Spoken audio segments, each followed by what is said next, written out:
नमस्कार दोस्तों, आज समझते हैं कि शेयर मार्केट में आईपीओ क्या होता है और किसी कंपनी को आईपीओ लाने की क्या आवश्यकता होती है और इससे हमें क्या फ़ायदा है और हम इसमें कैसे फ़ायदा कमा सकते हैं, इन्वेस्ट कर सकते हैं।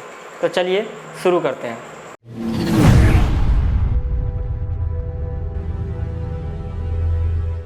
तो सबसे पहले जानते हैं कि आईपीओ क्या होता है। जब कोई कंपनी शेयर मार्केट में अपनी शेयर पहली बार आम जनता के लिए लाती है तो इसे हम आईपीओ यानी इनिशियल पब्लिक ऑफरिंग कहते हैं।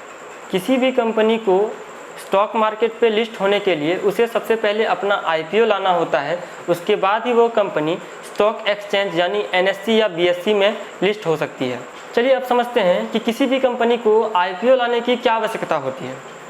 देखिए दोस्तों, जब कोई कंपनी ग्रो कर रही होती है तो उसे सबसे ज़्यादा ज़रूरी चीज़ जो होता है वो होता है मनी, पैसा। तो पैसा कहाँ से आएगा? पैसा आएगा या तो बैंक से हम लोन ले सकते हैं, या तो हम अपने रिलेटिव, दोस्त यार इन सब से उधार ले सकते हैं, या फिर हमें क्या करना होगा, आईपीओ लाना होगा। क्योंकि हम किसी कंपनी को अगर ग्रो कर रहे हैं तो हमें ढेर सारा पैसा का ज़रूरत पड़ेगा, और ढेर सारा पैसा कौन दे सकता है? या तो बैंक से हम लोन ले सकते हैं या फिर आईपीओ के ज़रिए हम ले सकते हैं। लेकिन दोस्त यार और रिलेटिव से हमें उतना पैसा नहीं मिल पाएगा जितना हमें चाहिए होगा। अगर हम बैंक से लोन लेते हैं तो हमें उन्हें भारी भरकम ब्याज चुकाना होगा। चाहे आपको प्रॉफिट हो या लॉस हो, उसे बैंक को कोई फ़र्क नहीं पड़ने वाला है। आपको अपना इंस्टॉलमेंट पे करना ही होगा, वो भी टाइम पर। या फिर हम दोस्त यार और रिलेटिव से उधार ले सकते हैं, जहाँ पे हमें वो ब्याज वाला टेंशन नहीं रहेगा। लेकिन दोस्त यार और फैमिली हमें कितना सपोर्ट कर सकती है, कितना उधार दे सकती है, वो एक लिमिट भरी होगा जो हमारी ज़रूरत को शायद पूरा ना कर पाए, किसी भी कंपनी की ज़रूरत को शायद पूरा ना कर पाए वो। अब एक आखिरी रास्ता बचता है जिसका नाम है आईपीओ यानी इनिशियल पब्लिक ऑफरिंग, जहाँ पर कोई भी कंपनी आम जनता से पैसे उठाती है और अपना जो भी ज़रूरत होता है उनका, चाहे उनको कहीं फैक्ट्री डालना हो नया, या कोई नया कुछ भी उनका इन्वेस्टमेंट हो जहाँ पे, उसके लिए वो पैसे इकट्ठे करते हैं। तो आम जनता भाई आपको पैसे क्यों देंगे? कोई भी कंपनी को आम जनता पैसा क्यों देगा? नहीं देगा ना, बिल्कुल नहीं देगा। तो सवाल आता है कि आम जनता किसी कंपनी को पैसे क्यों देगी और उससे आम जनता को क्या फ़ायदा होगा? तो अब जब किसी कंपनी को पैसे की ज़रूरत होगी तो वो जाएगा सेबी के पास और उनके पास एक प्रस्ताव रखेगा कि मुझे मार्केट में आईपीओ लाना है, जिससे मैं आम जनता से इतने रुपए इकट्ठा करूँगा। ठीक है, तो सेबी ये प्रस्ताव आगे स्टॉक एक्सचेंज को फॉरवर्ड करेगा एनएससी और बीएससी के पास, ताकि वो अपना आईपीओ मार्केट में लॉन्च कर पाए, ला सके। लेकिन हम सभी को पता है कि हम लोग एनएससी या बीएससी पे यानी स्टॉक एक्सचेंज पे डायरेक्ट ट्रेड नहीं कर सकते हैं, डायरेक्ट किसी भी शेयर को परचेज नहीं कर सकते हैं, खरीद या बिक्री नहीं कर सकते हैं। तो एनएससी और बीएससी क्या करेगा, ये काम किसी ब्रोकर को सौंप देगा। इंडिया में जितने भी ब्रोकर हैं उनको सौंप देगा, और उसके बाद वहाँ से हम लोग आईपीओ को खरीद सकते हैं। लेकिन आईपीओ खरीदने से हमें क्या फ़ायदा होगा? आईपीओ खरीद रहे हैं मतलब कि हम लोग किसी कंपनी को पैसे दे रहे हैं, तो उससे हमें क्या फ़ायदा होगा? तो इससे हमें क्या फ़ायदा होगा, जब किसी कंपनी को पैसे की ज़रूरत होगी तो वो या तो बैंक से लोन लेगा या आईपीओ डालेगा। अगर वो बैंक से लोन लेगा तो उसे इंटरेस्ट पे करना होगा, चाहे उसे लॉस हो या प्रॉफिट हो, फिर भी उसे इंटरेस्ट तो देना है। लेकिन जब हम लोग आम जनता से पैसे इकट्ठा करते हैं, कोई कंपनी आम जनता से पैसा इकट्ठा करती है, तो एक शर्त होता है सामने कि अगर मुझे प्रॉफिट होता है तो मैं आपको प्रॉफिट दूंगा, और अगर मुझे लॉस होता है तो आपको मैं लॉस भी दे सकता हूँ। दोस्तों, आईपीओ में आवेदन करने के लिए हमारे पास एक डीमैट अकाउंट होना बहुत ज़रूरी है। अगर अभी तक आपने अपना डीमैट अकाउंट ओपन नहीं कराया है तो अपस्टॉक्स पे अपना डीमैट अकाउंट ओपन कराने के लिए मैं डिस्क्रिप्शन में लिंक दे दूंगा, वहाँ से आप डाउनलोड करके अपना डीमैट अकाउंट ओपन करा सकते हैं। तो चलिए अब जानते हैं कि आईपीओ पे हम लोग आवेदन कैसे कर सकते हैं। सबसे पहले आईपीओ में आवेदन करने के लिए हमें अपने डीमैट अकाउंट में लॉगिन कर लेना होगा। जैसा कि आप सब देख सकते हैं, मैंने अपने ज़ेरोधा अकाउंट में लॉगिन कर लिया है।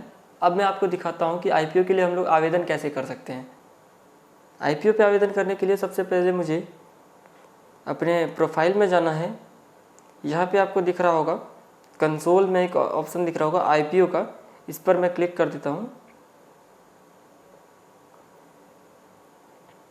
ये एक नया पेज में ओपन करेगा और यहाँ से हम लोग देख सकते हैं जो भी हमारा IPO विंडो चालू होगा वो यहाँ पे दिखेगा। जो अपकमिंग IPO होगा वो हम लोग यहाँ चेक अपकमिंग IPO से देख सकते हैं। और अब मैं आपको दिखाता हूँ कि हम लोग कैसे IPO के लिए अप्लाई कर सकते हैं। IPO पे अप्लाई करने के लिए हमें बीड पे क्लिक करना होगा। यहाँ पे हमें यूज़र नेम, आपका UPI जो ID है वो डालना होगा। मैं डाल देता हूँ @UPI।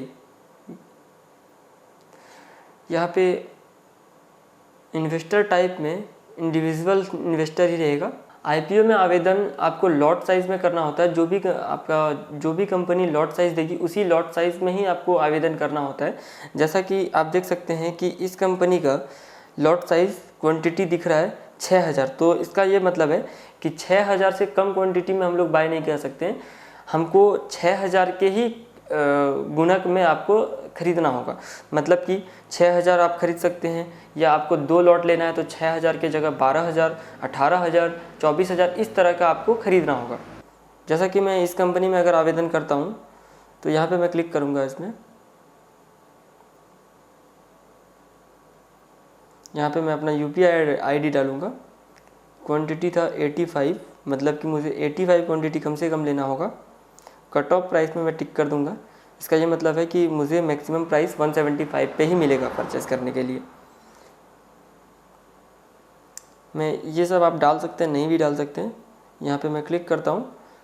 टोटल पैसे मेरे आ रहे हैं 14,875 रुपये, मतलब कि 175 रुपये करके 85 क्वांटिटी में मुझे मिलेगा। 175 गुणे 85 आएगा आपका 14,875।